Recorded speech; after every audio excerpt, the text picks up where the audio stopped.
Когда-то давно, мальчишкой, я читал книги о путешествиях в дальние страны. Я мечтал оказаться в неизведанных землях и смотреть за горизонт, туда, где заканчивается земля.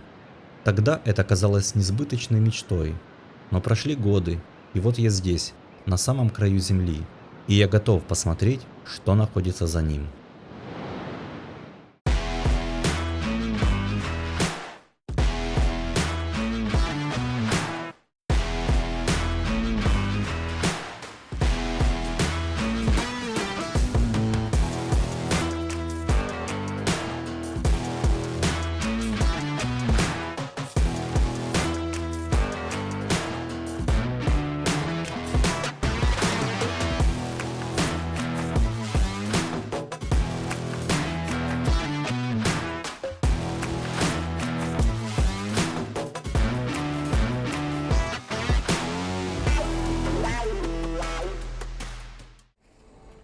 Начинается мое путешествие к краю земли из Кейптауна.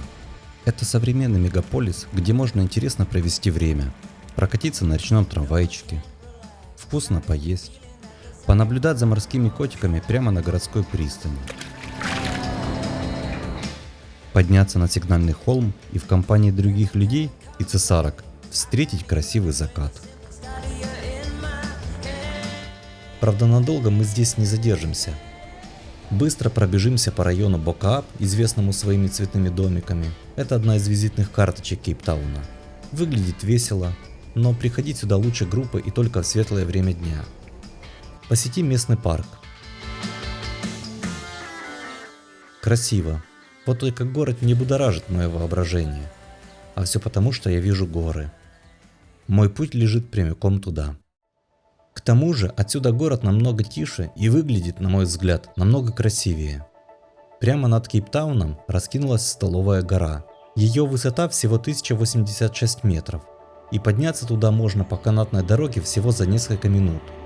Но я не ищу легких путей и намерен насладиться каждым шагом на пути к вершине. Наверх ведет несколько маршрутов. Индия Венстер самый сложный и продолжительный и, как гласит указатель, потенциально опасный. Именно по нему мы и пойдем. В начале маршрута тропинка довольно пологая. Можно идти относительно расслабленно, любоваться видами.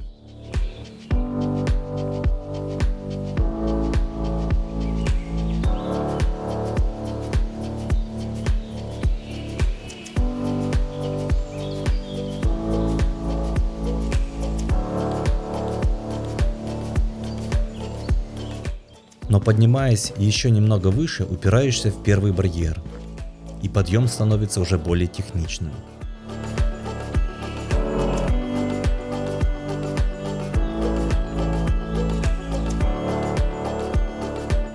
Приходится буквально карабкаться в почти вертикальный подъем.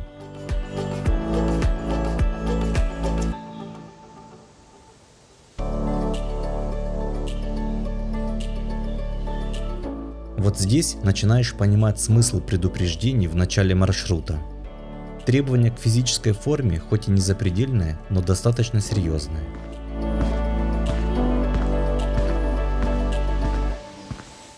Минутка, чтобы перевести дух и заодно полюбоваться открыточными видами, и снова наверх.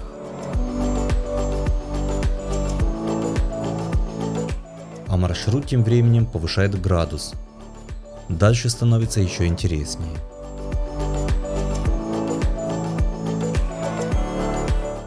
Местами природных выступов недостаточно для безопасного подъема, и в скалу вбиты металлические скобы. По ним забираемся в очередную стену.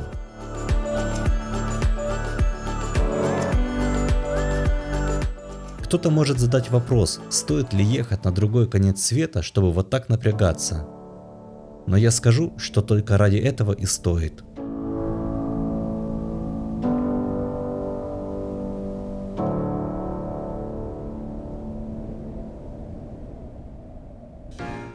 Ведь те виды, которые ты наблюдаешь во время подъема, стоят каждой капли пролитого пота. По пути ты видишь то, что скрыто от глаз подавляющего большинства людей. Финальные метры подъема. Последние усилия. И вот мы на вершине. Это и есть награда за все потраченные силы. Чувствуешь себя на высоте. Людей на вершине заметно больше, чем на пешем маршруте. Большинство выбирает канатную дорогу.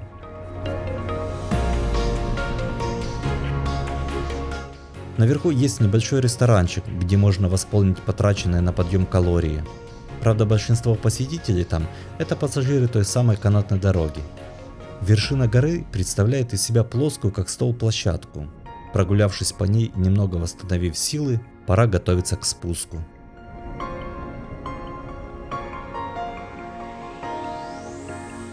Спускаться будем по другому маршруту – Плата Клип Гордж. Он менее живописен, короче и технически легче. Как раз то, что надо для спуска.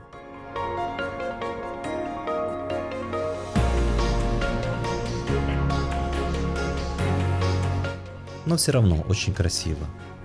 Таким образом, за примерно 5-6 часов можно сделать полный трек, посмотрев гору с разных сторон. Кейптаун – это очень удобный город для однодневных треков в горы. Можно целую неделю каждый день выходить на разные маршруты. Я же себе смог позволить только 2. И на второй день я пошел на гору Львиная Голова. Ее высота всего 669 метров. После Столовой горы подъем на Львиную Голову – это легкая прогулка. По ходу маршрута тропа делает полный оборот вокруг горы, давая возможность посмотреть ее с разных сторон. И лишь в самом конце есть небольшой технический участок, где нужно взбираться по скобам. Несмотря на небольшую высоту, виды с нее открываются потрясающие.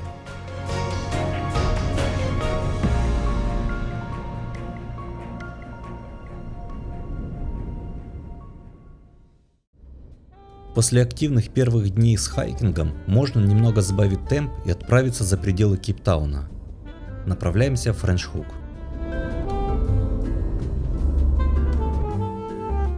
Это небольшой тихий городок, расположенный в окружении гор. И известен он прежде всего тем, что здесь находятся самые знаменитые винодельни ЮАР. Именно им мы посвятим весь следующий день. Во Френч-Хуке курсирует несколько туристических винных трамвайчиков. Всего за $15 вы можете перемещаться между винодельнями целый день. Дегустация начинается с первых минут, прямо на борту. В этой экскурсии восхитительно все. Вокруг горы и бескрайние поля виноградников. Природа буквально дышит солнцем. Среди всего этого великолепия мы прибываем на винодельню. Многие из местных виноделин имеют вековую историю, и каждая из них имеет свои традиции виноделия. В прекрасном атмосферном месте, под кронами деревьев, вам предложат дегустационный сет из 4, 5 или даже 7 бокалов вина. В этой программе прекрасно то, что можно посетить несколько разных виноделин. Ведь подобные экскурсии – это не про алкоголь, а больше про природу, традиции и культуру производства и потребления вина. И все это на фоне завораживающего пейзажа. Вам не только дают попробовать лучшие сорта местных вин, но еще подробно рассказывают об истории винодельни, об особенностях производства и дадут советы по гармоничному сочетанию вин и блюд. Даже просто прогуляться по территории виноделин уже достаточно, чтобы получить эстетическое удовольствие. Здесь немного теряешься во времени. И дело не в 5 выпитых бокалах вина. Просто легко представить себя здесь в 17 веке. На некоторых винодельнях предлагают посетить небольшие галереи с предметами современного искусства. Но самые ценные экспонаты все же находятся просто за окном. Однако купить их и увезти с собой не получится. Поэтому просто наслаждаемся тем, что нас окружает. Вдыхаем чистый горный воздух, греемся на солнце, смотрим на виноградники на фоне гор, и все это за бокалом красного или белого. Однако на пути к краю земли мы двигаемся дальше и покидаем пусть и очень спокойный, но все же довольно обжитой Френч-Хук. За окном ландшафт меняется. Горы становятся круче, машин на дорогах меньше, а сами дороги из хайвеев, уходящих в горизонт, превращаются в серпантины и перевалы. А в долинах между гор виноградники сменяются злаковыми полями и фруктовыми садами. Добро пожаловать в Седерберг. И это совсем другая Африка. После не самого спокойного в криминогенном плане Кейптауна здесь совершенно другой ритм. Я прибыл в гестхаус на частной ферме, и процесс чекина здесь выглядит вот так. Просто забрал конверт с ключом от своего домика, картой, как до него добраться, и поехал заселяться.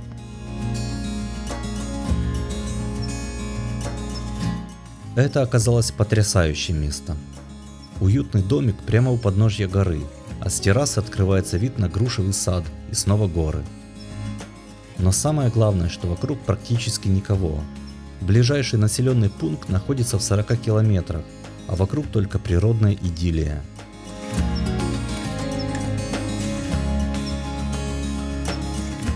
Идеальное место, чтобы остаться наедине с собой, отдохнуть от суеты городского шума, раствориться в окружающем пространстве.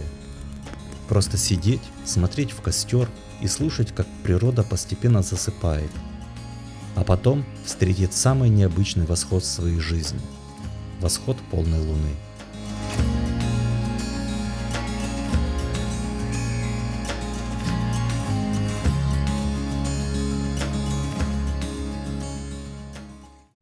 Седерберг – очень контрастный регион. На первый взгляд природа здесь суровая и выглядит абсолютно нетронутой.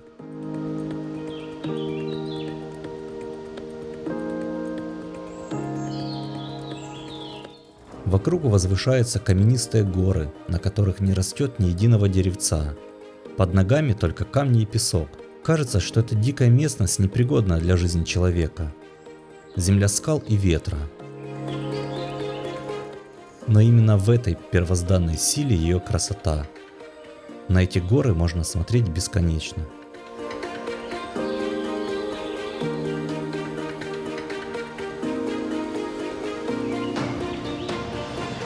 Однако стоит заглянуть за очередной хребет, и становится ясно, это не безжизненная каменная пустыня. В долинах между горами, словно оазисы, раскинулись фруктовые сады. Их строгая геометрия создает иллюзию зеленых ковров на фоне коричневой, выжженной солнцем земли. Прогуливаясь между деревьями, вдыхая аромат свежей зелени, особенно остро чувствуешь человеческое трудолюбие. Даже здесь, среди камней и песка, местные фермеры выращивают яблоки, груши, персики.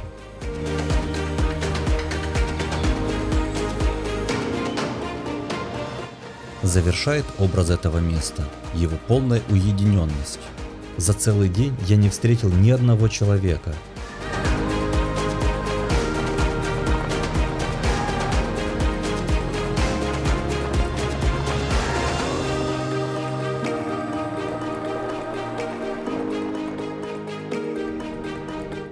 Сочетание монументальной природы, зеленых садов и абсолютной тишины делает Седерберг идеальным местом, чтобы отключиться от ритма и давления больших городов. И даже пара дней, проведенных здесь, позволяют по-настоящему перезагрузиться. Седерберг навсегда останется в моей памяти как одно из самых умиротворяющих мест, в которых мне доводилось побывать.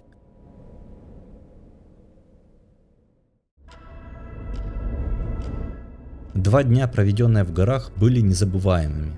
На минутку можно было представить себя единственным человеком на Земле. Но в горах чувствуешь себя скорее посреди континента, а не на его краю. Поэтому оставляем их позади и движемся дальше, туда, где суша заканчивается и встречается с океаном. На юго-востоке Капского полуострова, недалеко от Саймонстауна, находится Болдерс-Бич, знаменитая колония африканских пингвинов.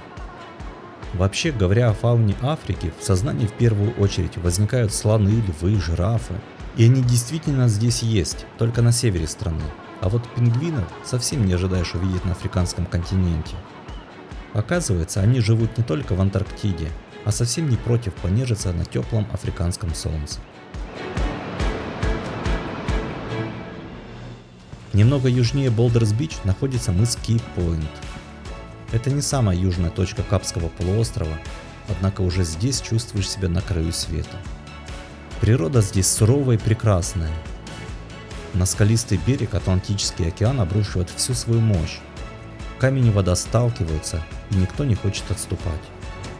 Пройдя еще около 1,5 километров на юго-запад, мы оказываемся в знаковой точке, на мысе Доброй Надежды. Это историческое место. Когда-то, обойдя этот мыс, европейцы открыли для себя морской путь в Индию, а мыс Доброй Надежды долгое время считался самой южной точкой Африки. Здесь буквально чувствуешь себя внутри географии, героем приключенческих книг, которые читал в детстве.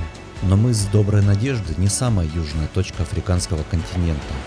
И хотя он был бы прекрасным местом, чтобы поставить точку в путешествии к краю Земли, я не могу остановиться за шаг от мечты детства.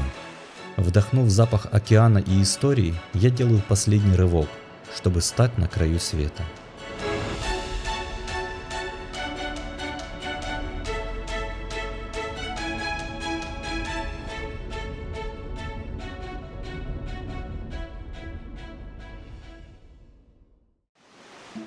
И вот я стою на безжизненном скалистом берегу и смотрю за горизонт.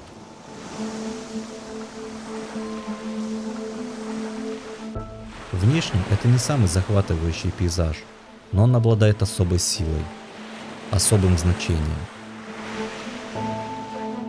Это мыс Игольный, конечная точка моего путешествия, самая южная точка Африки.